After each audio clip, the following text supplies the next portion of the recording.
الرحمن الرحیم۔ حضرات محترم، انسان فانی ہے لیکن اس کے اچھے عمل باقی ہیں۔ جب عزیزم محمد نعمان نے یہ نعت شروع کی ہے تو مجھے ہمارا ایک عزیز شاگرد غلام محی الدین پہلوان بن غلام حسین پہلوان یاد آ گیا۔ اس بچے کو پچھلے سال وہ ہمارے اندر موجود تھا، وہ ہماری محفلوں کی رونق تھا۔ یہ نعت ماشاءاللہ اس بچے نے بھی بہت پیاری پڑھی، لیکن اس کے پڑھنے کا انداز عجیب تھا، اور وہ درود پاک جو درود اویسیہ آپ عصر کی محفل ذکر میں پڑھتے ہیں وہ پڑھتا تھا۔ تو میرا خیال ہے کہ اگر اس کی یاد آئی ہے تو ہم سب اس کے لیے ہاتھ اٹھا کر سورہ فاتحہ پڑھ کر دعائے مغفرت کر دیں۔ الحمدللہ رب العالمین الرحمن الرحیم مالک یوم الدین ایاک نعبد و ایاک نستعین الصراط المستقیم۔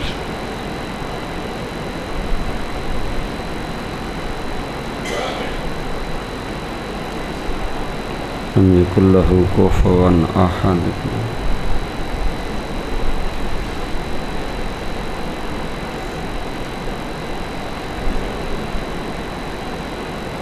مالک کریم ان آیات کی برکت سے نحمدہ ونصلی ونسلم علی رسولہ الکریم، اما بعد فاعوذ باللہ من الشیطان الرجیم، بسم اللہ الرحمن الرحیم۔ محمد الرسول اللہ والذین معہ اشداء علی الکفار رحماء بینہم، تراہم رکعا سجدا یبتغون فضلا من اللہ ورضوانا۔ صدق اللہ مولانا العظیم، صدق وبلغنا رسولہ النبی الامی الامین الحبیب الکریم۔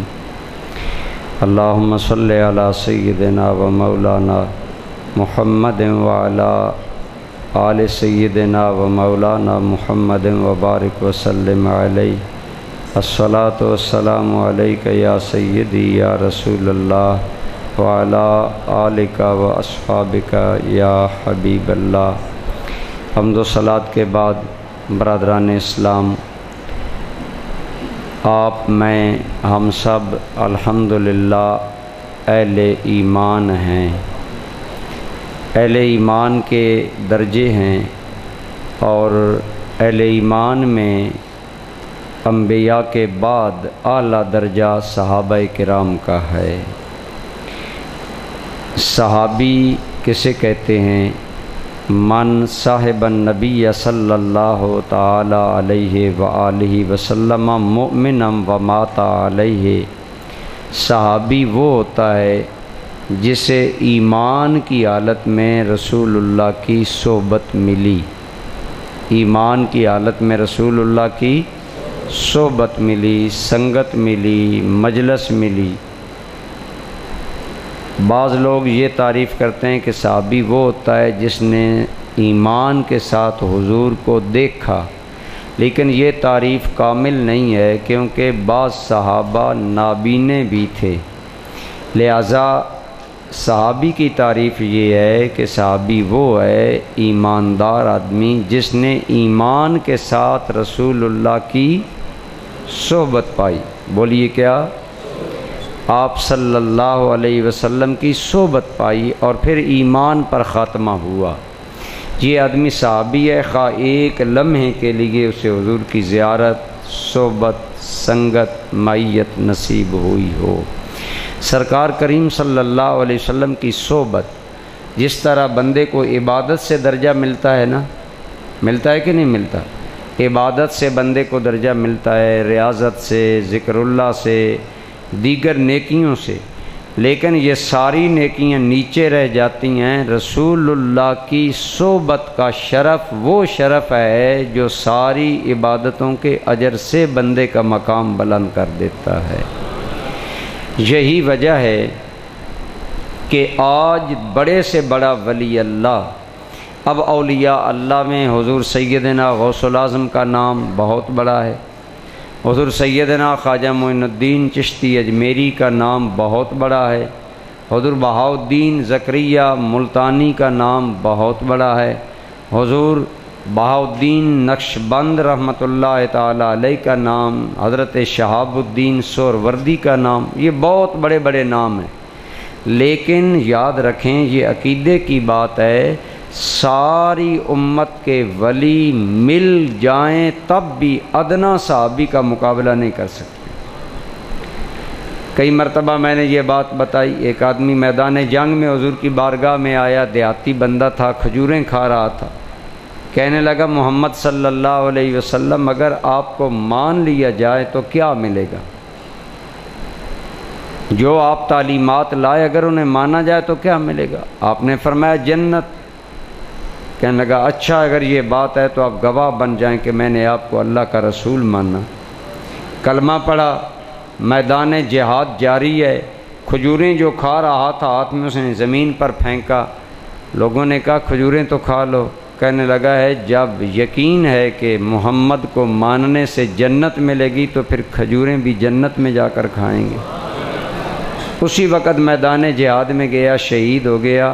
سرکار کریم صلی اللہ علیہ وسلم نے فرمایا جو دیکھنا چاہے ایسے مومن کو جو بغیر کسی زائد عمل کے سوائے ایمان کے اور کوئی عمل نہیں کیا جنت میں چلا گیا، وہ اس آدمی کو دیکھ لے۔ اب ایک لمحے کی اسے صحبت ملی، کلمہ طیبہ نصیب ہوا، شہید ہو گیا، لیکن وہ جنتی ہے۔ تو رسول اللہ صلی اللہ علیہ وسلم کی ایمان کے ساتھ صحبت وہ شرف ہے، وہ نسبت ہے جو بندے کا مقام باقی تمام بعد والے لوگوں سے اعلیٰ کر دیتا ہے۔ دوستان ذی قدر، نبی پاک صلی اللہ تعالیٰ علیہ وسلم کی ذات سراپا عزت ہے۔ جس چیز کو رسول اللہ سے نسبت ہو جاتی ہے وہی چیز عزت والی بن جاتی ہے، اللہ اس چیز کو عزت دے دیتا ہے۔ آپ دیکھیں مکہ شریف، مکہ میں بیت اللہ ہے نا، اور یہ بیت اللہ سب سے پہلے حضرت آدم علیہ السلام نے تعمیر کیا، جبریل علیہ السلام نے نقشہ بنایا، حضرت آدم علیہ السلام نے بیت اللہ تعمیر کیا۔ حضرت آدم کے زمانے سے مکہ میں اللہ کا گھر آ رہا ہے، لیکن پھر سارے نبیوں کے زمانوں میں یہاں بیت اللہ رہا، لیکن اللہ نے مکہ شہر کی قسم نہیں اٹھائی۔ مکہ شہر کی قسم کب اٹھائی؟ فرمایا لا اقسم بہذا البلد وانت حل بہذا البلد، محبوب مجھے اس شہر مکہ کی قسم ہے۔ یا اللہ قسم کیوں کھا رہا ہے؟ فرمایا محبوب وجہ یہ ہے کہ اب یہاں تو موجود ہے۔ جب رسول اللہ مکہ میں آ گئے صلی اللہ علیہ وسلم، اللہ نے مکہ کی قسم اٹھائی، تو گویا پتہ چلا مکہ کی عزت پہلے بھی تھی، لیکن مکہ کی عزت کو چار چاند آمنہ کے لال کے آنے سے لگ گئے کہ جب حضور اس کی گلیوں میں چلے، جب حضور اس میں پیدا ہوئے، جب سرکار اس میں پروان چڑھے، تو اللہ رب العالمین نے اس شہر کی قسم اٹھا کر اس شہر کی عزت کو چار چاند لگا دی۔ بعض علماء شاہ عبدالحق محدث دہلوی وغیرہ کہتے ہیں کہ اللہ نے قسم حال اور ذوالحال کی صورت میں اٹھائی۔ مثلا ایک آدمی اگر کہتا ہے کہ مجھے فلاں آدمی نماز پڑھتا ہوا بڑا اچھا لگتا ہے، تو اس کا مطلب یہ ہے کہ جیسے نماز پڑھتے ہوئے اچھا لگتا ہے ایسے عام حالات میں اچھا نہیں لگتا۔ یا کوئی آدمی کہتا ہے فلاں آدمی بولتے ہوئے مجھے بڑا اچھا لگتا ہے، اس کا مطلب ہے جب وہ چپ ہوتا ہے تو اتنا اچھا نہیں لگتا۔ اسی طرح علماء نے فرمایا، اللہ نے فرمایا مجھے مکہ کی قسم ہے، جب مصطفیٰ موجود ہوں تو گویا مکہ کی عزت مصطفیٰ کی موجودگی کی وجہ سے ہے۔ اس لیے علماء فرماتے ہیں اگر حضور مکہ میں ہوں تو مکہ قسم اٹھانے کے قابل ہے، رسول اللہ مدینے چلے گئے تو مدینہ قسم اٹھانے کے قابل ہے، کیونکہ حضور کی موجودگی قسم کی وجہ ہے۔ لہٰذا اسی لیے آج سبز گنبد اور نبی پاک کا روضہ انور، اس پر امت کا اجماع ہے کہ نبی پاک کی قبر انور کی وہ مٹی جو رسول اللہ کے بدن کو مس کر رہی ہے وہ خدا کے عرش الہی سے بھی اعلیٰ ہے۔ عرش کو صرف اللہ سے نسبت ہے، یہ بات سمجھیں، بڑی عاشقانہ بھی بات ہے، عارفانہ بھی بات ہے۔ عرش الہی بہت اعلیٰ چیز ہے، لیکن عرش کو صرف اللہ سے نسبت ہے، اللہ جسم کے ساتھ عرش پر بیٹھا ہوا نہیں ہے، اللہ ان اجسامی حالتوں سے پاک ہے۔ لیکن علماء نے فرمایا عرش کو صرف اللہ سے نسبت ہے، رسول اللہ کی قبر کی مٹی کو نسبت ہی نہیں، رسول اللہ کے بدن کو مس بھی کر رہی ہے، اس لیے وہ حصہ عرش الہی سے بھی اعلیٰ ہے۔ تو جس چیز کو بھی رسول اللہ سے نسبت ہو جائے وہ چیز عزتیں پا جاتی ہے، شان پا جاتی ہے، مقام پا جاتی ہے۔ تو انسان زندگی مل کر گزارتے ہیں تو لوگ لوگوں کے دوست ہوتے ہیں، تو پھر اس اعتبار سے آپ بتائیں اصحاب محمد صلی اللہ علیہ وسلم کا کیا مقام ہے، جن کی صحبت اور دوستی کی نسبت رسول اللہ کی ذات سے ہو گئی ہے۔ اس لیے صحابہ کرام رضوان اللہ علیہ مجمعین کا مقام امت کے اندر اولیاء، غوث، کتب، ابدال، کلندر، تابعین سب سے بلند و بالا ہے۔ نبیوں کے بعد مقام بلند اگر کسی کو حاصل ہے وہ صحابہ کرام ہیں۔ برادران گرامی قدر، صحابہ کرام کے مقام کے بارے میں کسی صاحب ایمان کو کوئی شک و شبہ نہیں ہونا چاہیے۔ آپ الحمدللہ ہم سب ایماندار ہیں، لیکن ہو سکتا ہے کسی بندے کا ایمان زائل ہو جائے، بعد میں وہ مرتد ہو جائے، ایماندار نہ رہے۔ لیکن صحابہ من حیث الجماعت وہ لوگ ہیں جن کے ایمان کی گواہی رب نے دی ہے۔ بولیے کس نے؟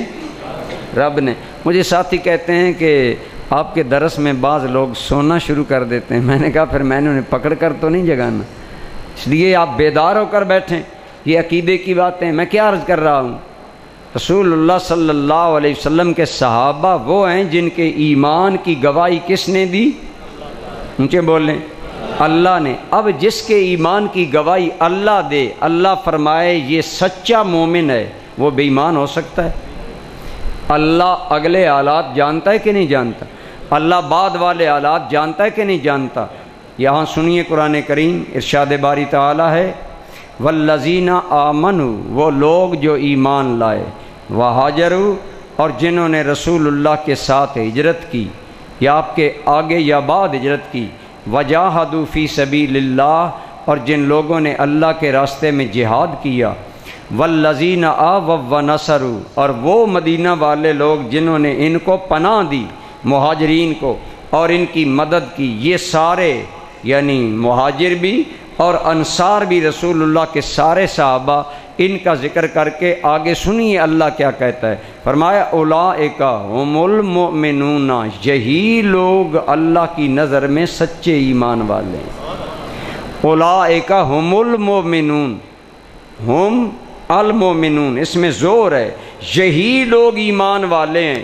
آگے پھر مزید فرمایا حقا، اولئک ھم المؤمنون حقا، یہی وہ مومن ہیں جو سچے مومن ہیں۔ کیا ہیں؟ اللہ نے حقا کا لفظ بڑھایا، کیوں؟ اس لیے اللہ دلوں کے راز جانتا ہے۔ اللہ کو پتہ تھا کچھ لوگ ایسے پیدا ہوں گے جو صحابہ کرام کے منکر ہوں گے، ان کے ایمان کے، ان کی شان کے، ان کی عزت و احترام کے، اور وہ صحابہ کرام کے بارے میں بھانت بھانت کی بولیاں بولیں گے۔ احتجاج طبرسی کے اندر شیعہ مصنف لکھتا ہے کہ رسول اللہ کے بعد حضور کے سارے صحابہ مرتد ہو گئے مگر 3 ایمان پر رہے۔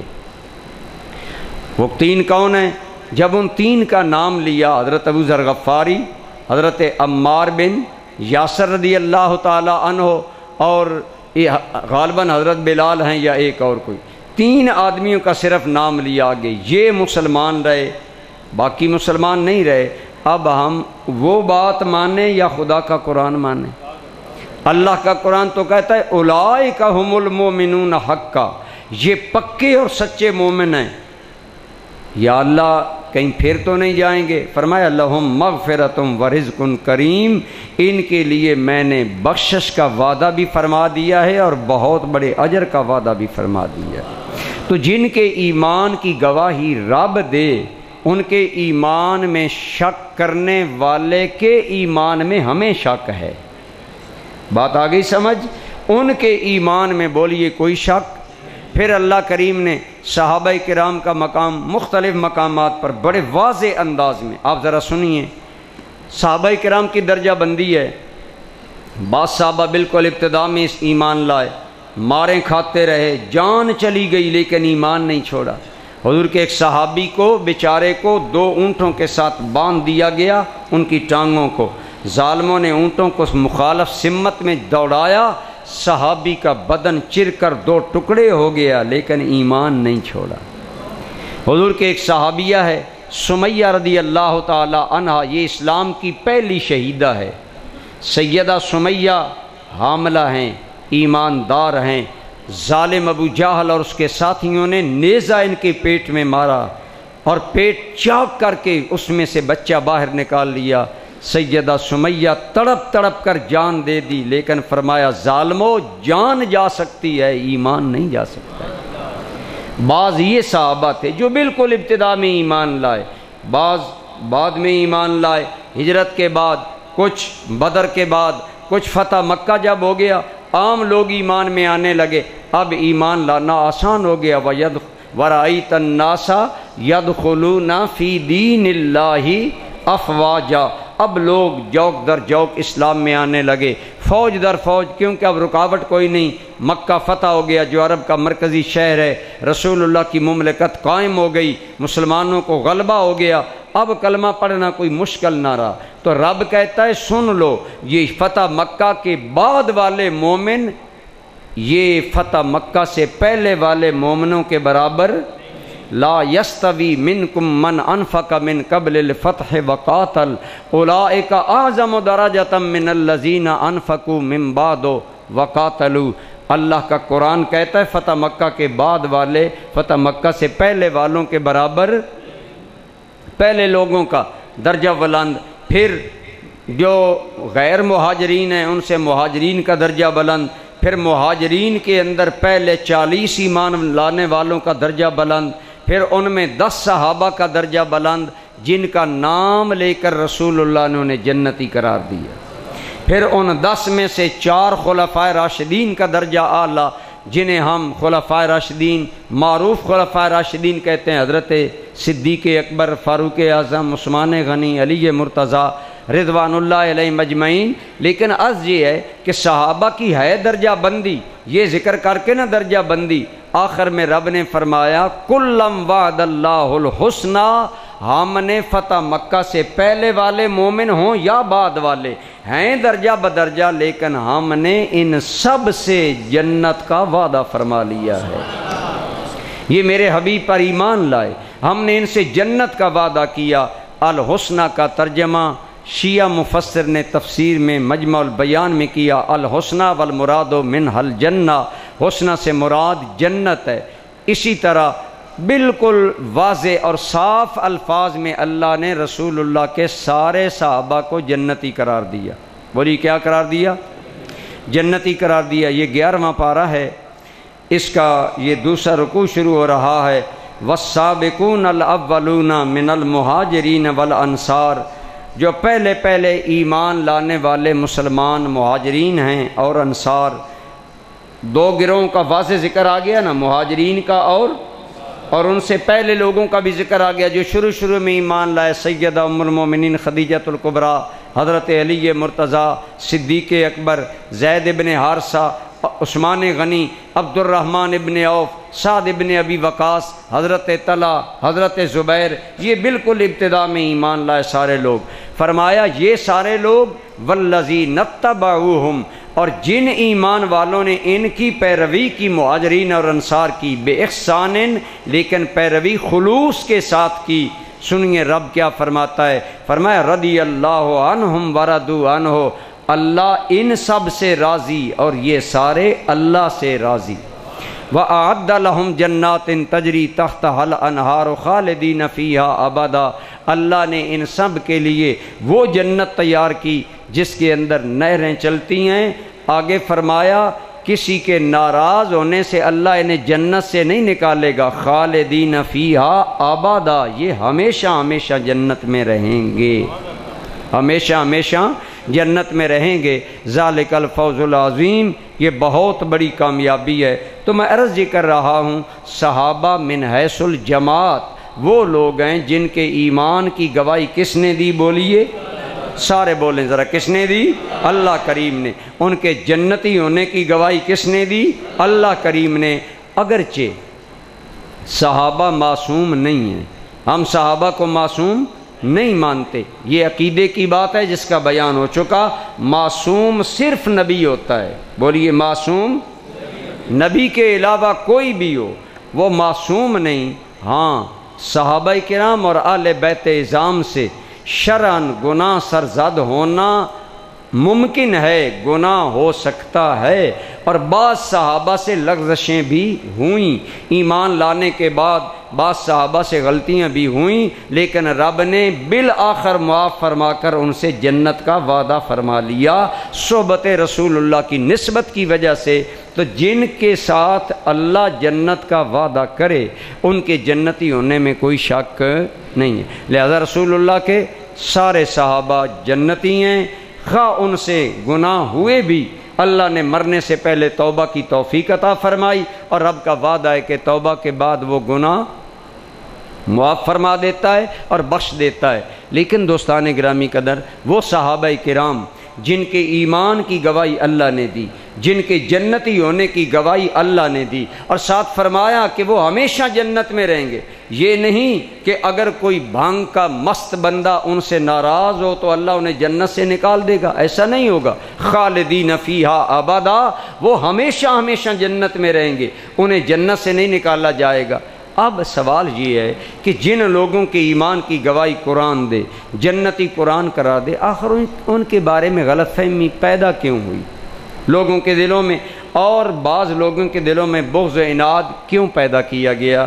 بات دراصل یہ ہے کہ اسلام جب پھیلنے لگا، اسلام کو جب عزت ملنے لگی تو اسلام کے دشمنوں کے دل جلنے لگے، اور اسلام کے خلاف سازشیں کرنے والے سازشیں کرتے رہے۔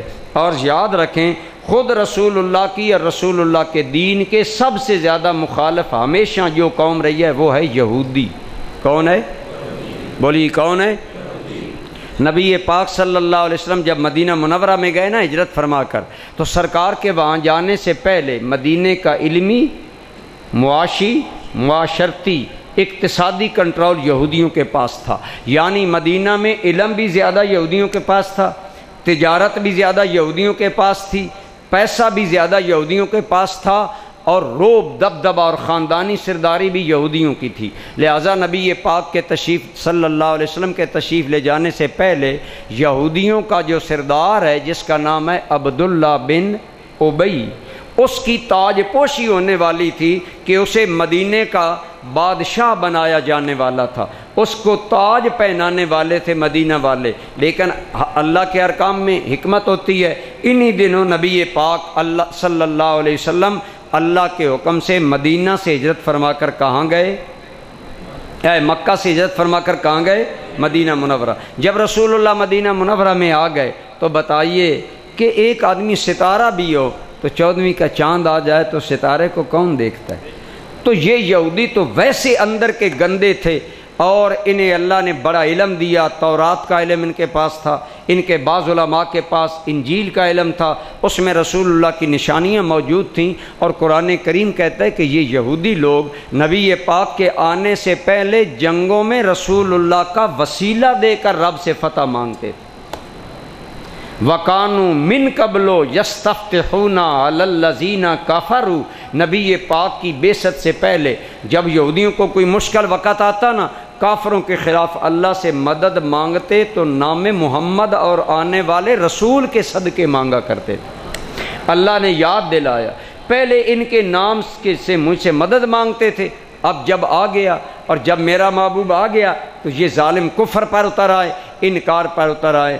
تو یہ حضور کو پہچانتے تھے کہ آپ اللہ کے نبی ہیں، لیکن اس کے باوجود نہ ماننا اور خم ٹھونک کر رسول اللہ کے خلاف مخالفت میں تیار ہو گئے، ایون کہ ہر موقع پر سرکار کو ڈسا۔ لیکن جب دیکھا اسلام دن بدن پھیل رہا ہے تو کلمہ پڑھ لیا، اوپر سے کلمہ پڑھ لیا، اندر سے نبی پاک کے عیب تلاش کرتے، یعنی عیب حضور میں تو نہیں تھا، ان کی آنکھوں میں عیب تھے، فکر میں عیب تھے، موقع کی تلاش میں رہتے، کوئی موقع ملے نبی پاک پر اعتراض کریں، کوئی موقع ملے تو کئی مرتبہ انہوں نے حضور کو بڑا نقصان پہنچانے کی، حتیٰ کہ جب جنگ احد ہونے لگی، کافر احد کے پاس پہنچ گئے، نبی پاک صلی اللہ علیہ وسلم 1000 کا لشکر لے کر احد کی طرف روانہ ہوئے۔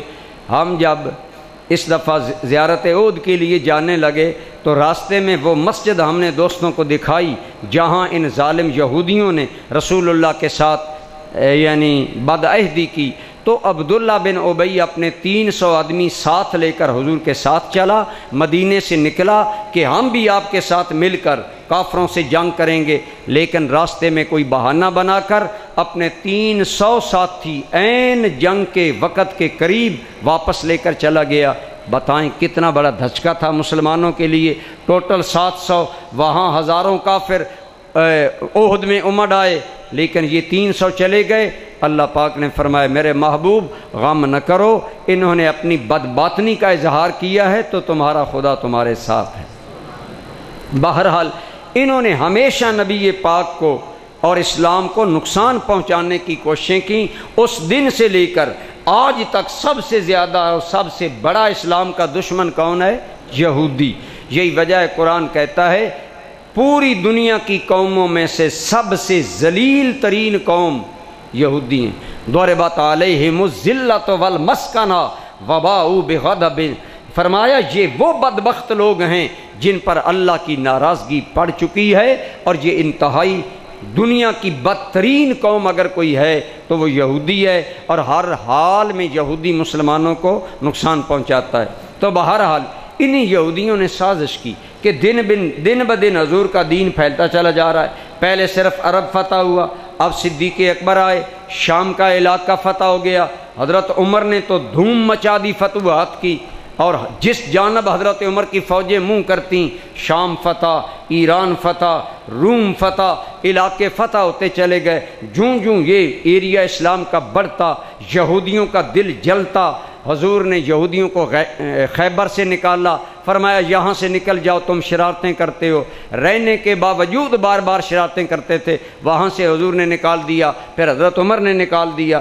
تو اب انہوں نے سوچا کہ ہم کیسے اسلام سے بدلہ لے سکتے ہیں، تو انہوں نے سوچا 4 دانگے عالم میں اسلام کو پھیلانے والے لوگ رسول اللہ کے صحابہ ہیں۔ صدیق اکبر نے پہلے فتنوں کو ختم کیا۔ آپ نے سنا حضور کے وصال کے بعد لوگ دین سے پھر گئے، کوئی کہنے لگا ہم 5 نمازیں نہیں پڑھیں گے، ہم 3 نمازیں پڑھیں گے، کوئی کہنے لگا ہم زکوٰۃ نہیں دیں گے، مدینہ میں زکوٰۃ جمع نہیں کرائیں گے، کوئی کہنے لگا کہ ہم اپنے علاقوں میں رہ کر اپنا دین پروان چڑھائیں گے، کوئی کہنے لگا ہم اپنے نبی بنا لیتے ہیں۔ ایک قوم نے سجا نامی عورت اپنی نبیین بنا لی۔ یوں فتنے، حضرت صدیق اکبر کا دور آیا، صحابہ پریشان ہو گئے، ہر جانب فتنے، لوگ دین سے پھر گئے، لیکن صدیق اکبر استقامت کا پہاڑ بن کر کھڑے رہے۔ عمر جیسا بندہ تھرا گیا، کہنے لگا امیر المومنین ایک ایک فتنے کا مقابلہ کریں، سب سے اکٹھا نہ کریں۔ حضرت صدیق نے حضرت عمر کا گریباں پکڑ کر جھنجھوڑا، فرمایا ثقلت کا اموں کا، عمر تیری ماں تمہیں روئے، کفر میں بڑا بہادر تھا، آج کیوں کمزور بن گیا ہے؟ ہمت کرو، اگر تم سارے بھی مجھے چھوڑ جاؤ، اکیلا ابو بکر رہ جائے اور جنگل کے درندے آ کر میرا بدن پھاڑ جائیں، مجھے یہ تو گوارا ہے، صدیق زندہ ہو مجھے یہ گوارا نہیں کہ میرے نبی کا دین بدل دیا جائے، میرے حضور کے دین کو نقصان پہنچایا جائے۔ صدیق خم ٹھونک کر کھڑے ہو گئے۔ حضرت عمر کہتے ہیں اللہ نے ابو بکر کا سینہ اس لیے کھول دیا تھا کہ وہ رسول اللہ کا سچا نائب تھا۔ اسی لیے ایک انگریز کہتا ہے if Muhammad was the first founder of Islam, Abu Bakr was second founder of Islam۔ وہ کہتا ہے اگر میں غور کروں، اگر محمد اسلام کا پہلا بانی ہے تو ابو بکر اسلام کا دوسرا بانی ہے۔ کہتا ہے اسلام کی بنیادیں ہل گئی تھیں حضور کے وصال کے بعد، ارتداد، فتنے، فساد ہر جانب آیا، لیکن ابو بکر نے پھر اسلام کی بنیادیں مضبوط کر دیں۔ یہ سیدنا صدیق اکبر کا کارنامہ ہے۔ پھر عرض یہ ہے، ان یہودیوں نے سوچا کہ اسلام سارا پھیلا ہے نبی پاک کے صحابہ کے ذریعے، لہذا کوئی ایسا منصوبہ بناؤ نا، صحابہ کے بارے میں لوگوں کو بدگمان کر دو، صحابہ کے بارے میں لوگوں کے دلوں میں شک ڈال دو۔ اس کے لیے یہودیوں نے پلان کیا۔ اب پلان کرنے کے لیے کوئی نہ کوئی ذریعہ چاہیے، لہذا انہوں نے ذریعہ حب اہل بیت کا تلاش کیا۔ کہا مسلمانوں کو یہ بات کرو کہ تمہیں سب سے زیادہ محبت نبی پاک سے ہے اور نبی پاک کے گھر والوں سے ہے، اور اگر تمہیں نبی پاک کے گھر والوں سے محبت ہے تو پھر نبی پاک کے بعد خلیفہ ابو بکر تو نہیں ہونا چاہیے جو 7 پشتوں کے بعد جا کر نبی کے ساتھ ملتا ہے، رسول اللہ کو خلیفہ تو حضور کے گھر میں سے ہونا چاہیے۔ لہٰذا یہ فکر ڈیویلپ کرو، آگے بڑھاؤ کہ خلافت حضرت علی مرتضیٰ کا حق تھا، ان 3 خلفاء نے ظلم کیا، ابو بکر سے خلافت ہتھیا لی، آل بیت کو نظر انداز کر دیا، آل بیت کو دیوار سے لگا دیا، اور ساتھ اب بنیادی بات وہ صحابہ کے بارے میں بدگمانی پیدا کرنا چاہتے تھے یہودی، اور یہ بات انہوں نے حضور کی اہل بیت سے شروع کی دوستان ذی قدر، اور یہ وہ باتیں بناتے چلے گئے کہ خلافت حق حضرت علی کا تھا، اسی طرح کبھی کہا کہ فدق حق حضرت فاطمہ الزہرا کا تھا، حضرت ابو بکر نے نہیں دیا، جی آل بیت کو دیوار سے لگا دیا، آپ آگے آ گئے، خلافت پر قبضہ کر لیا، اور نعوذ باللہ اہل بیت کو اگنور اور نظر انداز کر دیا۔ ابتدا میں یہ بات بس بنیادی طور پر لے کر چلے، کوئی علیحدہ فرقہ نہیں تھا، کوئی علیحدہ وجود نہیں تھا، کوئی علیحدہ حیثیت نہیں تھی، نماز وہی، اذان وہی، کلمہ وہی، تکبیر وہی، سب باتیں صرف یہ بنیادی طور پر غلط فہمی لوگوں کے دلوں میں ڈالی، اور اس پر خوب کام کیا، اور کام کرنے کے لیے بعض بندے بھی تلاش کیے۔ کشف الغمہ شیعہ حضرات کی بڑی معتبر کتاب ہے، اس کے اندر آتا ہے کہ ایک آدمی رسول اللہ کے زمانے کا بڑا شرارتی آدمی تھا جس کا نام تھا حکم۔ کیا نام تھا؟ حکم۔ یہ مروان کا باپ تھا، بنو امیہ کا یہ آدمی تھا، اور انتہائی شریر تھا۔ رسول اللہ صلی اللہ علیہ وسلم کے زمانے میں بھی یہ مدینے میں شرارتیں کرتا، حضور نے اسے مدینے سے نکال دیا۔ تو یہ حکم بڑا بوڑھا تھا لیکن شر پسند تھا۔ جب حضرت صدیق اکبر برسر اقتدار یعنی آپ امیر المومنین بنے تو یہی حکم کہنے لگا حضرت علی کو، اگر آپ کہیں تو میں مدینے کی مٹی گھوڑے کی ٹاپوں سے اکھیڑ دوں تیرے حق کے لیے۔ اشارہ یہ تھا اگر تم کہو میں تیری خلافت کے لیے تیرے ساتھ اس قدر بندے لے کر آؤں گا کہ مدینے کی مٹی گھوڑے کی ٹاپوں سے اکھیڑ دی جائے گی۔ حضرت سیدنا علی المرتضیٰ نے فرمایا تو رسول اللہ کے زمانے میں بھی شرارتی تھا، آج بھی شرارتیں کرنا چاہتا ہے، ہم کسی ایسے آدمی پر اعتماد کرنے کے لیے تیار نہیں، بلکہ نفرین بھیجی اور اس حکم کو حضرت علی نے مسترد کر دیا۔ دوستان ذی قدر، یہ یہودیوں کی ابتدائی سازش تھی کہ حضرت صدیق اکبر کی خلافت کا تصور نہ دیا جائے، ان کی امانت۔ اب دیکھیں جو آدمی اگر واقعتاً ایسا تھا کہ خلافت حضرت علی کا حق تھا، حضور حضرت علی کو خلیفہ بنا کر گئے تھے، اگر انہوں نے خلافت ان سے چھین لی یا ہتھیا لی تو یہ ظلم قرار پاتا کہ نہ قرار پاتا؟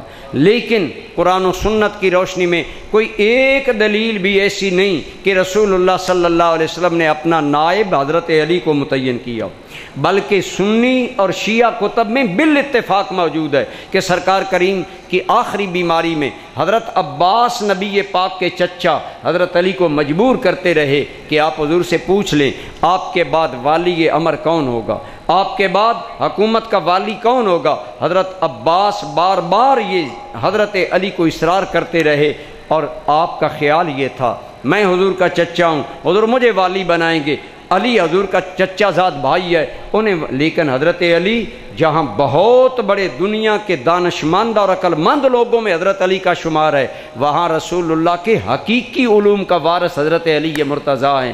آپ نے بات نہ مانی، لیکن چچا تھے، سامنے جواب بھی نہ دیتے، چچا نے دوبارہ ضد کر کے بھیجا، آپ پھر نہ گئے۔ تیسری مرتبہ جب چچا نے زور دے کر کہا تو آپ نے چچا کو ایک بات کی جس سے حضرت علی کی علمیت، ذہانت، فطانت اور حق گوئی ثابت ہوتی ہے۔ آپ نے فرمایا چچا جی مجھے یہ بتائیں اگر میں پوچھوں آپ کے بعد امر کا والی کون ہوگا، اور اگر رسول اللہ نے ہمارا انکار کر دیا تو پھر قیامت تک خلافت ہمارے ہاتھ میں نہیں آئے گی۔ اس بات کی طرف آپ نہیں توجہ دے رہے؟ حضرت عباس حضرت علی کا یہ جواب سن کر حیرت زدہ رہ گئے کہ حضرت علی کی کتنی فطانت ہے، لہٰذا رسول اللہ نے کسی بھی ارشاد میں حضرت علی کو اپنا نائب۔ پھر اگر یہ بات سچ ہے کہ حضور کے بعد خلیفہ اہل بیت سے ہونا چاہیے، ایمانداری سے بتائیں، حضرت علی بھتیجے ہیں، حضرت عباس چچا ہے، پھر چچا کی باری پہلے ہے یا بھتیجا کی باری؟ بولیں۔ اس لحاظ سے تو حضرت عباس کی باری بنتی ہے، اور حضرت عباس رسول اللہ کے وصال کے وقت زندہ بھی تھے۔ اگر یہ عقیدہ ٹھیک ہے کہ رسول اللہ کے بعد خلافت اہل بیت کا حق ہے تو پھر حضرت عباس کا حق تھا۔ حضور نے ایک اشارہ کیا، ایک دن حضرت عباس کو فرمایا یا ابا الخلفاء، اے خلفاء کے باپ۔ اسی سے بعض علماء نے کہا حضرت عباس کو یہ غلط فہمی تھی کہ شاید خلافت مجھے بھی ملے، لیکن حضور نے انہیں خلیفہ نہیں کہا تھا، ابا الخلفاء کہا تھا، گویا اشارہ تھا تیری اولاد میں اللہ خلافت لائے گا۔ اور وہ خلافت عباسیہ آئی، جو بہت بڑی دنیا کی عظیم سٹیٹ اسلامی بنی، اور آج تک 1400 سال کے اندر 3 بڑی حکومتیں عالمی لیول پر مسلمانوں کی ہوئیں۔ آج ساری ہماری چھوٹی چھوٹی حکومتیں، سعودی عرب ایک چھوٹا سا حصہ ہے، پاکستان ایک چھوٹا سا حصہ ہے، باقی ممالک ان سے بھی چھوٹے ہیں، لیکن اگر عالمی لیول پر کبھی حکومت مسلمانوں کی، وہ 3 مرتبہ۔ کتنی مرتبہ؟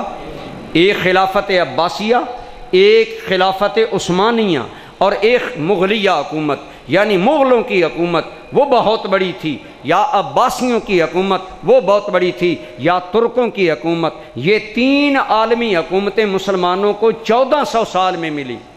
اور اگر آپ جاگ رہے ہوں تو میں اگلی بات بھی کروں، جاگ رہے ہیں آپ؟ یہ 3 عالمی حکومتیں 1400 سال میں حضور کی امت کو ملی، اور ان 3 عالمی حکومتوں میں سے تینوں حکومتوں کا عقیدہ اہل سنت والجماعت والا تھا، اور ان تینوں حکومتوں کی فقہ حنفیہ تھی۔ آپ کو سمجھ آئی بات؟ تینوں حکومتیں عالمی لیول پر قائم ہوئی۔ آج بعض لوگ کہتے ہیں جی ان کی مکہ مدینہ پر حکومت ہے، سنی نہیں ہے یا نہیں، یہ بات الگ ہے، ہیں وہ بھی سنی حنبلی ہیں، لیکن عالمی لیول پر اگر کوئی حکومت آج تک بنی اور رسول اللہ کے دین کے عروج کا اگر کوئی باعث بنا ہے، صحابہ کرام کے بعد ہمیشہ سنی بنے ہیں، سنیوں کی حکومتیں بنی ہیں، اور سنیوں کے عقائد رسول اللہ کے دین کو عالمی لیول پر لے گئے ہیں۔ اب بھی جب بھی عالمی لیول پر حکومت بنے گی تو سچے عقائد اہل سنت کی بنے گی، جو امام مہدی کی قیادت میں بنے گی، اور حضور کا دین پروان چڑھے گا۔ بہرحال عرض یہ ہے کہ یہودیوں کا یہ پراپوگنڈا تھا کہ صحابہ کرام کے بارے میں لوگوں کے دلوں میں بدگمانی پیدا کی جائے، لہذا جب یہ تصور پھیلایا جائے گا کہ انہوں نے خلافت حضرت علی سے چھین لی، آٹومیٹیکلی 3 صحابہ کے خلاف لوگ ہو جائیں گے، اور اس کام کے لیے ان کا جو متحرک پرزہ ہمیں تاریخ میں ملتا ہے اس کا نام ہے عبداللہ بن سبا۔ کیا نام ہے؟ عبداللہ بن۔ یہ ایک بڑا شاطر، بڑا چالاک اور بڑا تیز آدمی تھا، باتونی آدمی تھا۔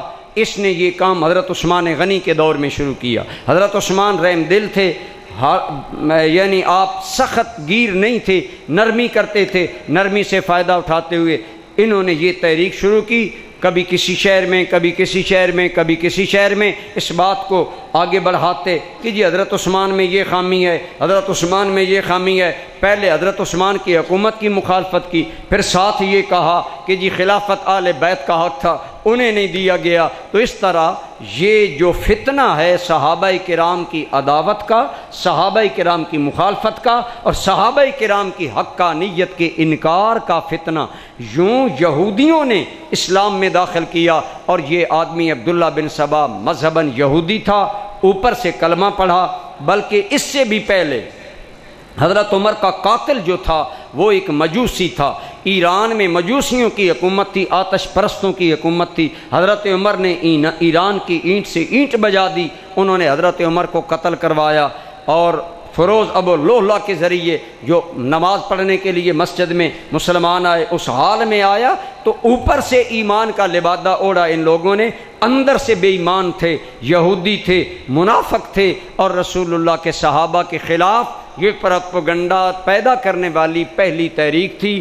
کوئی علیحدہ مذہب اہل سنت والجماعت کے بغیر نہیں تھا، متفق عقائد تھے امت کے، اور امت عقائد اہل سنت اور جماعت صحابہ کے عقائد پر چل رہی تھی، لیکن پھر انہوں نے یہ فتنے کھڑے کیے، یہ فتنے پھر بڑھتے چلے گئے یہاں تک کہ ایک باقاعدہ گروپ بن گیا۔ پھر واقعہ کربلا کے ساتھ اس گروپ کو اور حمایت ملی، چونکہ کربلا میں اہل بیت پر ظلم کیا گیا، لہٰذا مظلوم کے ساتھ عموماً لوگ مل جاتے ہیں، اور پھر اہل بیت نبوت کے ظلم کا بہانہ بنا کر ان لوگوں نے اس بات کو مزید آگے کیا اور پھیلایا۔ لیکن یہاں رک کر ایک ضروری بات میں عرض کرنا چاہوں گا کہ جن لوگوں نے واقعہ کربلا کو ایکسپلائٹ کیا اور واقعہ کربلا کو ہتھیار کے طور پر استعمال کر کے حب اہل بیت کا عقیدہ اور حمایت اہل بیت کا نظریہ آگے بڑھانے کے لیے شیعہ مذہب ایجاد کیا، بڑی ذمہ داری سے کہتا ہوں ان کا ساتھ خود امام زین العابدین نے بھی نہیں دیا، خود امام زین العابدین نے بھی ان کا ساتھ۔ امام حسین کے بعد واقعہ کربلا کو ہینڈل کرنے والی ذات اور عین واقعہ کربلا کو آنکھوں سے دیکھنے والی ذات کون تھی؟ امام زین العابدین۔ اور امام زین العابدین واقعہ کربلا کے بعد زندہ رہے اور مدینہ منورہ میں قیام پذیر رہے۔ ہمیں دوستوں نے وہ علاقہ بھی دکھایا جس علاقے میں امام زین العابدین کا گھر تھا، آپ رہا کرتے تھے، کچھ تبرکات ترکوں کے دور تک باقی رہے ہیں، اس لیے وہ زیارات کرائی جاتی ہیں۔ تو امام زین العابدین نے بھی ان لوگوں کا ساتھ نہیں دیا، بلکہ کشف الغمہ میں ہی موجود ہے۔ امام زین العابدین کی بارگاہ میں ایک گروہ عراق سے آیا، چونکہ واقعہ کربلا عراق میں پیش آیا، وہاں سے کچھ لوگ محبت اہل بیت اور حمایت اہل بیت کے دعوے دار بن کر ائمہ اہل بیت کی خدمت میں آتے تھے۔ امام زین العابدین کے پاس وہ لوگ ہمدردی، محبت، عقیدت یہ لے کر آئے، لیکن جب وہاں اٹھے بیٹھے امام زین العابدین نے ان کی باتوں سے اندازہ لگا لیا کہ ان کے دلوں میں 3 صحابہ کرام حضرت ابو بکر، حضرت عمر، حضرت عثمان رضوان اللہ علیہ مجمعین کے بارے میں ان کے دل صاف نہیں۔ تو آپ نے ان سے پوچھا کہ تم لوگ مہاجرین میں سے ہو؟ انہوں نے کہا نہیں۔ آپ نے پوچھا انصار میں سے ہو؟ کہنے لگے نہیں۔ آپ نے فرمایا اللہ نے قرآن میں 3 گروہوں کو جنتی قرار دیا ہے، اور 3 گروہوں کی قرآن میں صفت کی ہے، مہاجرین کی، انصار کی اور ان کی پیروی کرنے والوں کی۔ 11ویں پارے کی جو آیت ابھی میں نے سنائی، والسابقون الاولون من المہاجرین والانصار والذین اتبعوہم باحسان، یہ 3 گروہ ہیں۔ حضرت امام زین العابدین نے فرمایا تم نے خود کہا ہم مہاجر نہیں، تم نے خود کہا ہم انصار میں سے بھی نہیں، تو میں زین العابدین کہتا ہوں کہ تیسرے گروہ کے ساتھ جن کے ساتھ اللہ نے جنت کا، بھلائی کا، اچھے انجام کا وعدہ کیا، میں زین العابدین کہتا ہوں تم اس گروہ سے نہیں۔ اور پھر ناراضگی میں فرمایا اخرجوا انی، یہاں سے دفع ہو جاؤ، فعل اللہ بکم، خدا تمہارا انجام برا کرے۔ تو جس وفد سے بغض اصحاب ثلاثہ کی بو آئی، امام زین العابدین نے ان کو اپنے پاس بیٹھنے کی اجازت، بولے نا، بیٹھنے کی اجازت نہیں دی، پھر انہیں اپنے دربار سے نکال دیا اور ساتھ بد دعا دی، فرمائے فعل اللہ بکم، اللہ تمہارا ستیہ ناس کرے، اللہ تمہارا برا انجام کرے۔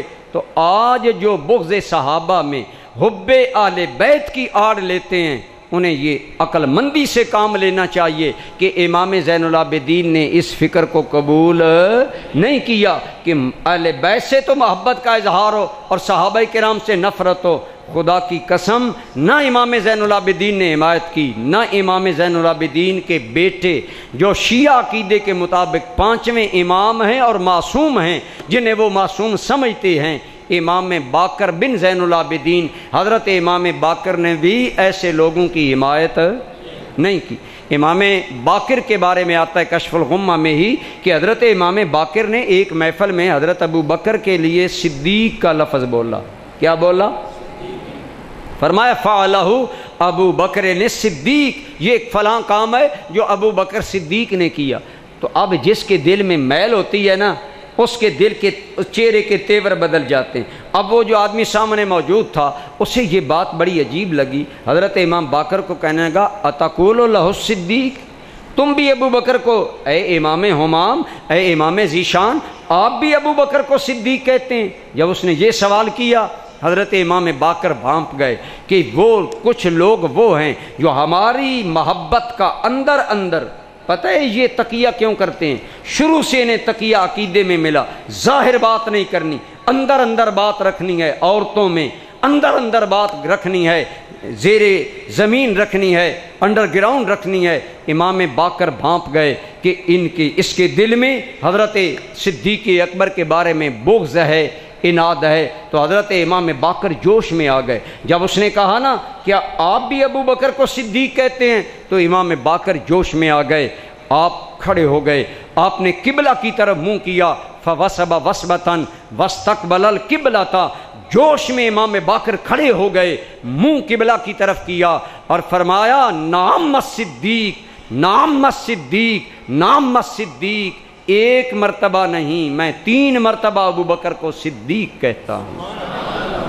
یہیں تک نہیں بلکہ حضرت امام باقر کا آگے جو جملہ ہے آپ نے فرمایا وَمَن لَّمْ يَكُن لَّهُ الصِّدِّيقُ فَلَا صَدَّقَ اللَّهُ لَهُ قَوْلَهُ فِي الدُّنْيَا وَالْآخِرَةِ، اور میں امام باقر زین العابدین کا نور نظر حسین کریم کا پوتا کہتا ہوں، جو ابو بکر کو صدیق نہ مانے خدا اسے یہاں بھی جھوٹا کرے، خدا اسے قیامت میں بھی جھوٹا کرے، اللہ انہیں یہاں بھی سچا نہ کرے، اللہ انہیں وہاں بھی سچا نہ کرے۔ پتہ چلا صحابہ کرام کے بارے میں بدگمانیاں پیدا کرنے والوں کو آل بیت کی حمایت بالکل حاصل نہیں ہے۔ اگر وقت ہو یہی ایک موضوع ہو، ایک مرتبہ میری تقریر ایسے علماء میں تھی جو بیرا شریف کے خلاف ہیں، تو وہاں میری تقریر کا موضوع تھا شان صحابہ کرام بزبان اہل بیت اعظام۔ الحمدللہ جب میں لگاتار حضرت علی سے لے کر حضرت امام موسیٰ کاظم تک ہر امام کا قول صحابہ کرام کے حق میں شیعہ کی کتابیں کے نام لے کر بیان کرتا گیا، تو مجھے ایک ساتھی بتانے لگا کہ ہمارے مخالفین میں سے ایک بہت بڑا عالمی لیڈر اور ایک عالمی شہرت رکھنے والا سید زادہ، بہت بڑا اہل سنت کا مناظر، وہ کہنے لگے کہ مجھے آج اس قدر قریشی صاحب کی تقریر دل لگی ہے کہ میرا دل کرتا تھا کہ میں اپنا سارا بریف کیس قریشی صاحب پر لٹا دوں، لیکن میں نے یہ کیا اس لیے نہیں کہ اس کا تعلق بھیرے سے، لیکن میں کہنا یہ چاہتا ہوں الحمدللہ اللہ نے بیرا شریف کو اور حضور ضیاء الامت کو یہ شرف دیا ہے کہ ہم افراط و تفریط، ہم کفر کا لاٹھ لے کر لوگوں کو ہدایت کی طرف نہیں لاتے، ہم تو یہ زاویہ پیش کرتے ہیں کہ آؤ زین العابدین حضرت امام باقر، امام جعفر صادق، امام موسیٰ کاظم،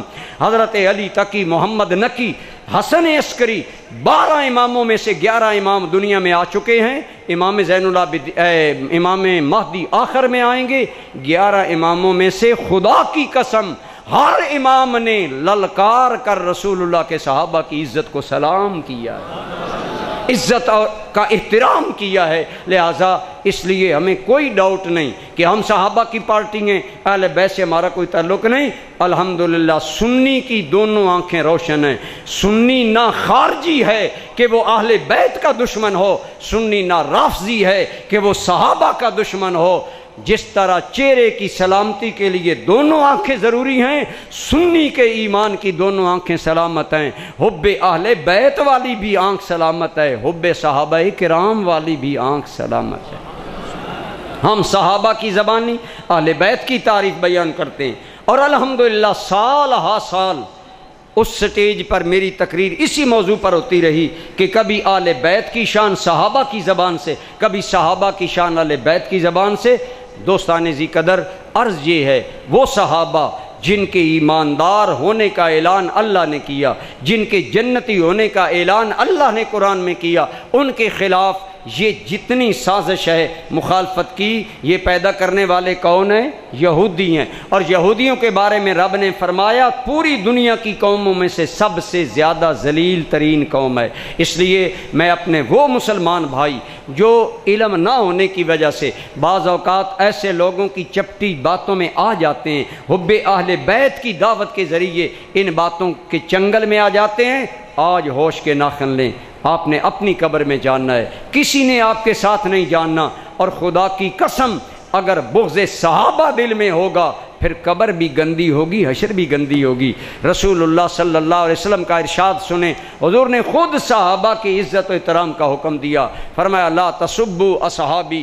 ایک مرتبہ بعض لوگوں نے صحابہ کرام کے بارے میں تنقید کی تو میرے آقا نے فرمایا لا تسبوا اصحابی، میرے صحابہ کو گالی نہ دیا کرو، میرے صحابہ پر تنقید نہ کیا کرو۔ لو ان احدکم انفق ذهبا مثل احد ذهبا، سنو اے لوگوں میرے صحابہ کو گالی نہ دیا کرو۔ عام لوگوں میں سے کوئی آدمی احد پہاڑ جتنا سونا اللہ کے راستے میں خرچ کرے، ما بلغا مدہ ہو و مدہ و نصیفہ، سن لو بعد والا آدمی احد پہاڑ جتنا سونا اللہ کے راستے پر خیرات کرے، اور میرا صحابی 4 کلو جو یا 2 کلو جو وزن بنتا ہے، کلو تو آج ہی یاد ہوا نا، حضور نے مد بیان کیا، مد 4 کلو کے وزن کے برابر تقریباً ہوتا تھا، فرمایا میرا صحابی 1 مد جو یا آدھا مد جو اللہ کے نام پر دے، بعد والے آدمی احد پہاڑ جتنا سونا اللہ کے راستے پر دیں، فرمایا ما بالغا، وہ تمہارا احد پہاڑ جتنا سونا، ما بالغا مد احد منہم ونصیفہ، میرے ایک صحابی کے 1 مد یا نصف مد کے برابر بھی نہیں ہو سکتا۔ اب حیرت کی بات ہے، ہم سونا خیرات کریں، صحابی جو خیرات کرے، ہم احد پہاڑ جتنا خیرات کریں، صحابی 2 کلو خیرات کرے، صحابی کا وہ پھر بھی صدقہ اعلیٰ۔ کیوں؟ اس لیے تجھے مجھے ہر نسبت اور ہر سعادت مل سکتی ہے، لیکن صحبت رسول اللہ کی سعادت صحابہ کرام کو ملنے کی وجہ سے ان کا پایہ بلند ہو گیا ہے۔ ایک اور حدیث میں رسول اللہ صلی اللہ علیہ وسلم نے فرمایا اللہ اللہ فی صحابی، میرے صحابہ کے بارے میں اللہ سے ڈرنا۔ کس سے ڈرنا؟ اللہ اللہ فی صحابی لا تتخذوہم غرضا من بعدی، میرے بعد میرے صحابہ کو تنقید کا نشانہ نہ بنانا۔ فمن احبہم فبحبی احبہم، جو صحابہ سے پیار کرے گا مجھ محمد کی وجہ سے کرے گا۔ آپ بولیے ہم کیوں صحابہ سے پیار کرتے ہیں؟ وہ حضور کے صحابی ہیں، وہ حضور کے ساتھی ہیں، وہ حضور کی سنگت پانے والے ہیں۔ فرمایا جو ان سے محبت کرے گا میری وجہ سے کرے گا۔ فمن ابغضہم فببغضی ابغضہم، اور جو میرے صحابہ سے بغض کرے گا وہ میری وجہ سے کرے گا۔ سن لے جو میرے صحابہ کا دشمن ہے اسے مجھ محمد کی کبھی محبت نصیب نہیں ہو سکتی، وہ میرا بغض اسے حاصل ہوگا۔ اور فرمایا فمن ابغضنی فقد ابغض اللہ، اور جو مصطفیٰ سے بغض کرے گا وہ خدا سے بغض کرے گا۔ فمن ابغض اللہ فعسا ان یاخذہ، ایک حدیث میں یوشک ان یاخذہ، او کما قال علیہ السلام، فرمایا جو اللہ سے بغض کرے گا عنقریب اللہ اسے عذاب میں پکڑ لے گا۔ تو پتہ چلا جس کے دل میں صحابہ کرام کا بغض ہو بالآخر اس پر خدا کی پکڑ آتی ہے۔ حضور نے فرمایا صحابہ سے بغض کرنے والا، مجھ سے بغض کرنے والا، مجھ سے بغض کرنے والا، خدا سے بغض کرنے والا، اور فرمایا جو خدا سے بغض کرتا ہے بالآخر پکڑا جاتا ہے، دنیا میں پکڑا جائے گی، منہ چہرے بدل جائیں گے، شکلیں بدل جائیں گی، زبان نہیں چلے گی، مرتے ہوئے کلمہ نصیب نہیں ہوگا، اور قبر قیامت میں جو کچھ ہوگا وہ اس سے زیادہ ہوگا۔ صحابہ کرام وہ پاکیزہ جماعت ہیں جن کے ایماندار اور جنتی ہونے کی گواہی خدا کے قرآن نے دی۔ عموماً غلط فہمی لوگوں کو پیدا ہوتی ہے، یہ تاریخ میں آتا ہے کہ وہ لڑتے تھے، جنگیں کرتے تھے۔ میں نے کہا عقل مندی سے کام لو، تاریخ قرآن کے برابر ہو سکتی ہے؟ بولے تاریخ تو تاریخ ہے۔ میں نے پچھلی دفعہ بھی کہا پیپلز پارٹی والے کہتے ہیں ایٹم بم پاکستان میں بھٹو لایا، نواز شریف کے لوگ کہتے ہیں ہمارا کارنامہ ہے، کوئی کہتا ہے ڈاکٹر عبدالقدیر خان کا کارنامہ ہے۔ تاریخ تو یہ ہے کہ ہر سیاسی کہتا ہے میں پاکستان کا وفادار ہوں، ایک پارٹی کہے گی میں پاکستان کی زیادہ محب ہوں، مخلص ہوں، خادم ہوں، دوسرا کہے گا ہم کہ یہ تاریخ ہے۔ تو تاریخ تو بعد میں لکھی گئی، تیرا سب سے پہلے ایمان قرآن پر ہونا چاہیے، اور قرآن نے جب من حیث الجماعت انہیں جنتی قرار دے دیا تو ہمیں ان کے جنتی ہونے میں کوئی شک کرنا۔ باقی رہا چھوٹے چھوٹے معاملات پر اختلاف، یہ ایک فطری امر ہے۔ کیا ہمارے گھر میں اختلاف نہیں ہوتا؟ میں نے آپ کو پچھلی مرتبہ بھی بتایا کہ خود حضرت علی المرتضیٰ نے امیر معاویہ کے ساتھ جنگ کے بعد آپ سے پوچھا گیا ان لوگوں کے بارے میں کیا ہے آپ کا فیصلہ جو امیر معاویہ کی طرف سے قتل کیے گئے؟ آپ فرمائے ہم اخواننا، وہ ہمارے بھائی ہیں، ان کا ہمارا خدا ایک، ان کا ہمارا رسول ایک، ان کا ہمارا قرآن ایک، ہاں خلافت کے بارے میں ہمارا ان کا اختلاف ہے۔ پوچھا حضرت علی سے یہ گیا کہ ان کے جنازہ پڑھا جائے یا نہ پڑھا جائے؟ حضرت علی نے ان کے ایمان کی بھی گواہی دی اور فرمایا ان کا جنازہ پڑھا جائے۔ تو جن کے ایمان کی گواہی حضرت علی دیں، آج ہم لے کر بیٹھ جائیں جی حضرت علی سے یہ لڑے ہیں، ہم نہیں مانتے، تو ہم نے حضرت علی کی بات مانی؟ حضرت علی نے تو انہیں مومن قرار دیا، حضرت علی نے تو ان کا جنازہ پڑھنے کا حکم دیا۔ اس لیے یہ تاریخی غلط فہمیاں ہیں۔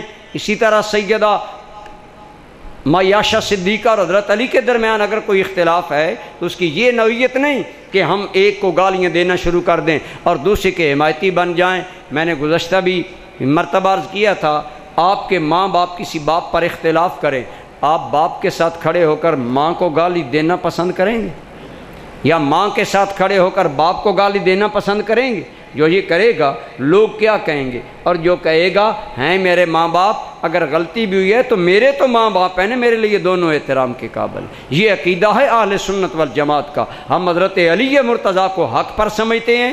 عائشہ صدیقہ رضی اللہ تعالی عنہا نے جنگ نہیں کی، غلط فہمی میں انہی ظالموں بدبختوں یہودیوں نے اندر داخل ہو کر جنگ کروائی۔ غلط فہمی کے بعد حضرت علی اپنی جگہ روتے تھے، حضرت عائشہ اپنی جگہ روتی تھی۔ اس لیے جب یہ ثابت ہے پھر ان کے بارے میں بدگمانی کرنے کا ہمیں کوئی حق حاصل نہیں ہے۔ بلکہ میں بات شاید پچھلی دفعہ بھی کی تھی یا نہیں، حضرت علی مرتضیٰ کے بعد ہوئے نا امام حسن حسین، زندگی میں بھی ہوئے بعد میں بھی ہوئے، تو حسنین کریمین کا رد عمل کیا ہے؟ خود حسنین کریمین نے حضرت امیر معاویہ سے صلح نہیں کی، بول لیں تو جب حضرت امام حسن نے صلح کی، اب اگر کوئی کہے جی اوپر سے صلح کی تھی اندر نہیں کی تھی، تو پھر امام حسن کے بارے میں آپ کیا کہیں گے؟ کبھی سوچا؟ اگر کہا جائے جی اوپر سے صلح کر لی تھی اندر سے نہیں کی تھی، تو پھر کوئی آدمی سوال کرے جو اوپر سے اور ہو اندر سے اور ہو، وہ کون ہوتا ہے؟ آپ کیا جواب دیں گے؟ سوچیں کس قدر صحابہ کرام کی عداوت بندے کو بدبختیوں کا شکار کر دیتی ہے۔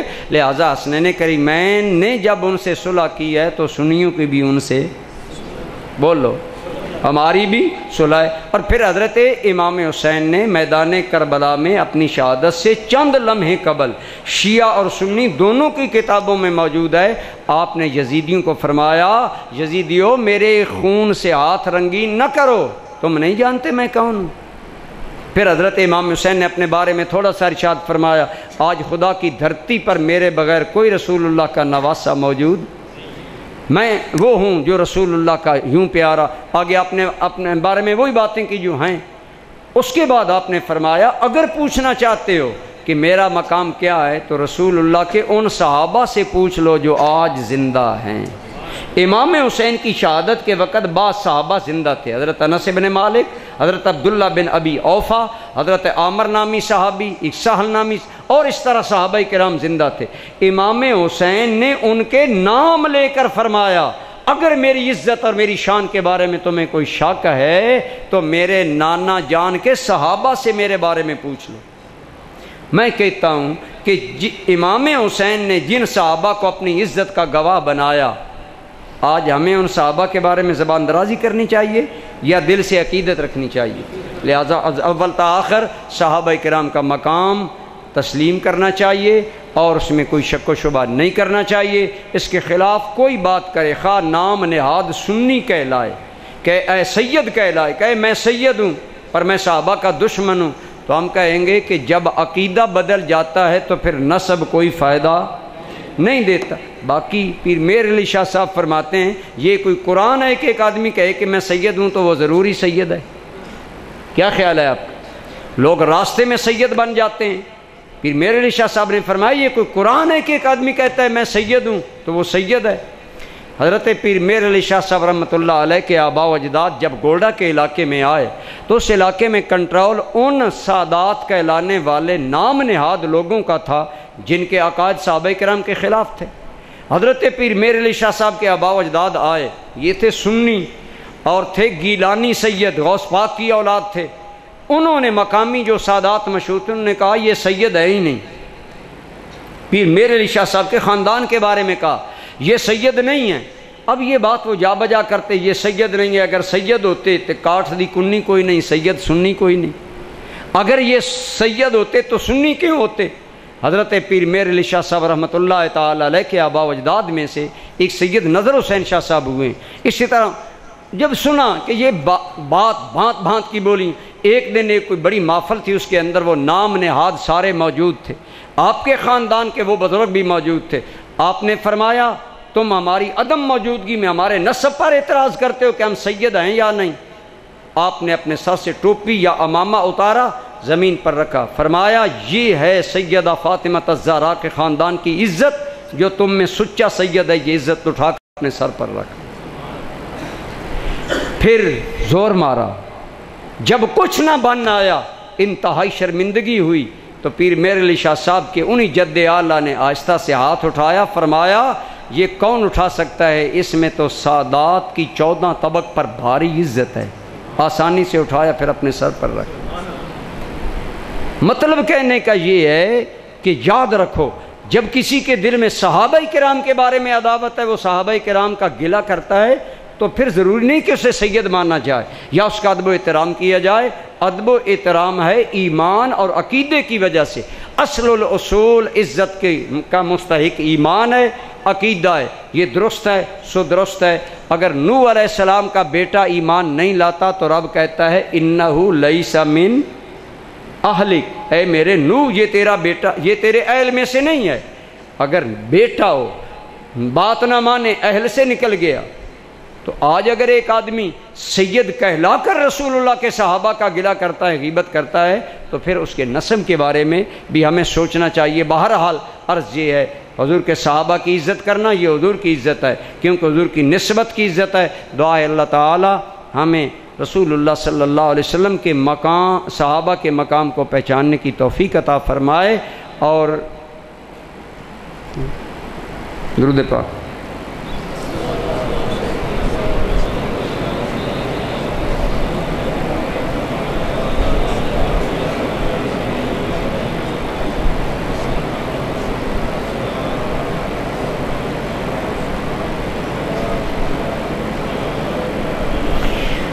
یہ بڑا پیارا سوال ہے. سوال یہ ہے کہ ہمارے نزدیک خلیفہ یا امام اللہ نہیں مقرر کرتا بلکہ عوام بناتی ہے. ٹھیک ہے، حضور نے اسی لیے معاملہ کھلا چھوڑ دیا کہ امت جسے چاہے اپنا خلیفہ بنا لے. اور شیعہ کہتے ہیں کہ امام اور خلیفہ وہی ہوتا ہے جو اللہ بناتا ہے. تو ہمارا موقف یہ ہے کہ اگر اللہ نے بنایا ہو تو اللہ نے کوئی دلیل بھی تو قرآن میں ذکر کی ہوگی نا. بولیے، تو قرآن میں کوئی دلیل نہیں کہ اللہ نے امام 12 بنائے ہیں یا امام ایک خاص خاندان میں بنائے ہیں. قرآن میں کہیں یہ موجود نہیں ہے. اللہ نے اس پر کوئی دلیل قائم نہیں کی، نہ خود رسول اللہ نے اس پر کوئی دلیل قائم کی ہے. اگر ہے تو لے آئیں، کوئی دلیل نہیں ہے. اس لیے ہمارا موقف یہ ہے کہ عوام الناس خود حمایت کرتے ہیں، وہ امامت کے قابل بن جاتے ہیں. آگے سوال یہ ہے کہ حدیث میں ہے کہ امام مہدی آئیں گے اور وہ امام بھی ہوں گے، امام برحق بھی ہوں گے، خلیفہ بھی ہوں گے. تو امام مہدی جب ظاہر ہوں گے تو وہی امام ہوں گے. تو اس سے پتہ چلا کہ امام مہدی کا انتخاب تو حضور نے کیا ہے، لہذا خلیفہ اور امام اللہ رسول بناتا ہے، عوام تو نہیں بناتے. یہ اشکال، یہ سوال آپ کو سمجھ آ گیا؟ اس کے بارے میں یہ ہے، ایک ہے خبر دینا. کیا ہے بولیے؟ رسول اللہ نے امام مہدی کی خبر دی ہے. بولیے، حضور نے خبریں تو بہت سی دی ہیں، تو جو حضور نے خبریں دی ہیں کیا انہیں وہ سب خبروں کو عقیدہ بنا لینا چاہیے؟ مثلا دجال کے بارے میں حضور نے خبر دی ہے کہ دجال آئے گا، 30 کذاب پیدا ہوں گے جو نبوت کا دعویٰ کریں گے. اب کوئی کہے جی حضور نے خود کہا ہے آئیں گے. ہم نے کہا آئیں گے لیکن کذاب بن کر آئیں گے. لہٰذا اس لیے امام مہدی کے بارے میں خبر ہے. بولیے کیا ہے؟ حضور نے اطلاع دی کہ یوں امام مہدی آئیں گے، یوں حضرت عیسیٰ آئیں گے، لیکن پوری حدیث نہیں پڑھتے. آگے ہے کہ جب امام مہدی حجر اسود کے پاس انہیں ایک آدمی پہچان لے گا اور سوال کرے گا انت المہدی، آپ ہی مہدی ہیں، المہدی الموعود، جس مہدی کے آنے کا وعدہ کیا گیا؟ آپ فرمائیں گے ہاں میں ہی. جب آپ کہیں گے تو لوگ طواف کعبہ چھوڑ دیں گے، نمازیں چھوڑ دیں گے، لوگ امڑ کر آئیں گے اور امام مہدی کی بیعت کریں گے۔ بولی کیا کریں گے؟ بیعت کریں گے۔ تو گویا ان میں امامت کے پائے جانے کی خبر رسول اللہ نے دی ہے، تصدیق پھر بھی عوام نے بیعت کر کے کی ہے، جو سنیوں کا عقیدہ ہے۔ آپ کو بات سمجھ آئی کہ نہیں آئی؟ بات دوبارہ دہرا دوں، امام مہدی فرمائیں گے میں امام موعود ہوں، لیکن ان کی امامت و خلافت آگے نافذ کب جاری کب ہوگی؟ جب اسی جگہ حجر اسود اور بیت اللہ کے دروازے کے پاس بیٹھ کر امام مہدی کی بیعت کی جائے گی، اور عوام الناس انہیں مان لیں گے۔ اس کے بعد پھر نکلیں گے، وہ علم بلند کریں گے، پھر لوگ ملتے چلے جائیں گے، حتیٰ کہ شام میں جا کر حضرت عیسیٰ علیہ السلام سے ملیں گے، اور دونوں مل کر دجال کا مقابلہ کریں گے، اسے قتل کریں گے، اور پھر حضرت عیسیٰ کا وصال ہو جائے گا، امام مہدی باقی رہیں گے، اور اس طرح اللہ کا نظام قائم ہوگا۔ تو عقیدہ برحق امامت و خلافت کے بارے میں بھی اہل سنت کا یہ ہے کہ توثیق عوام ہی کرتی ہے، اور حضرت علی تک خود ارشاد ہے انما الشورى للمہاجرین والانصار، کہ خلیفہ بنانے کے مشورے کا حق مہاجرین و انصار کو ہے جو اس وقت تھے۔ یہ نہج البلاغہ میں موجود ہے حضرت علی کا قول۔ اس سے بھی پتہ چلتا ہے کہ خلیفہ اور امام منتخب کرنے کا حق عوام الناس کو ہے۔ اللہ تعالی عقائد اہل سنت کو سمجھنے کی توفیق عطا فرمائے۔ اب ہم دعائے محفل پڑھتے ہیں، اس کے بعد اگلا پروگرام۔ بسم اللہ الرحمن الرحیم۔ ہمارے نئے معتکفین میں سے کوئی دعا پڑھوا سکتا ہے؟ ماشاء اللہ پڑھوائیں گے۔ بسم اللہ الرحمن الرحیم۔ سبحان اللہ و بحمدہ، اشہد ان لا الہ الا انت، استغفرک و اتوب الیک۔